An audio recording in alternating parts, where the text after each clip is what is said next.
গুৱাহাটী জয়ানগৰত নিশা ভয়ংকৰ মাৰপিটৰ ঘটনা ৫-৬জনীয়া দুৰ্বৃত্তৰ দলে লণ্ডভণ্ড কৰে উৰল নামৰ ৰেষ্টুৰেণ্টখন।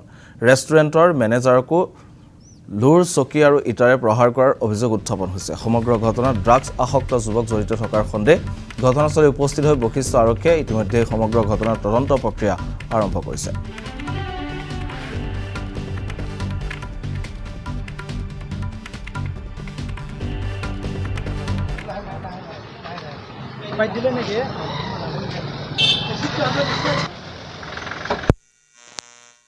মোক ফোন কৰাৰ পিছত আহি দেখিলোঁ ইয়াতে চকী এখন পৰি আছে, গোটেই ব্লাড তালৈকে আছে।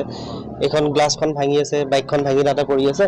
আগৰ পৰাই অকণমান দুষ্মানি আছিলে ল'ৰাকেইজন, ইয়াৰে খানাপাৰা হয়। আহি কিনে ইয়াতে আমাৰ এজন চাংকি আহমেদ বুলি এজন আছিলে, ইয়াৰে মেনেজাৰ হয়, তাক এটেক কৰিছে। মই গম পাওঁ মতে সেইখিনিতে আহি দেখা পাই এইখিনি চিটুৱেশ্যন দেখা পালোঁ। তাতকৈ আৰু বৰ বেছি চাংকি আহমেদৰ লগত থকা বুলি গম পাওঁ আগৰ পৰা। মাজতে আহি ইয়াতে উৎপাত কৰে, মাৰিবৰ কাৰণে বহুতবাৰ বোলে চাই আছিলে, চান্স পোৱা নাছিলে। তো আজি সি অকলে থকা অৱস্থাত আহি কিনে এনেকুৱা উৎপাত কৰি কিনে কি কয় কি ক্ষয়ক্ষতি হ'ল তোমালোকৰ? আমাৰ গ্লাছ ভাঙিছে, চকী হেৰি গৈছে, গাড়ী ভাঙি থৈ গৈছে ভিতৰৰ মানে। আহি কিনে ৬-৭জনমান ল'ৰা আহি মাৰিছে যিহেতু কৰে। বেলেগ একো নহয়, মানে আমাৰ ডেইলি পিছফালে এজন মানুহ থাকে, মানে তেওঁ অচল অৱস্থাত আমি ডেইলি মানে তেওঁক ভাত দিওঁ মানে ইয়াতে। তো আজিও মানে সেই ভাত দি আছিলোঁ, মোৰ লগত আৰু দুজন ভাইটি আছিলে। তো ইফালৰ পৰা দুজন ল'ৰা আহিলে, মানে দুজন মানে গাড়ী এখন আহিছে, আপোনাৰ গ্লষ্টাৰ আছিল, black colour MG Gloster.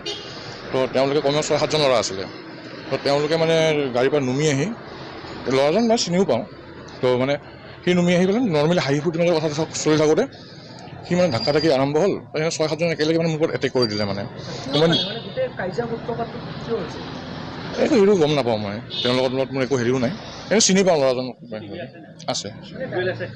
Visual পুলিচৰ হাতত দি দিছোঁ ডাইৰেক্টলি। হয়, মোক ফোন কৰাৰ পিছত আহি দেখিলোঁ ইয়াতে চকী এখন পৰি আছে, গোটেই ব্লাড তালৈকে আছে। এইখন গ্লাছখন ভাঙি আছে, বাইকখন ভাঙি তাতে পৰি আছে।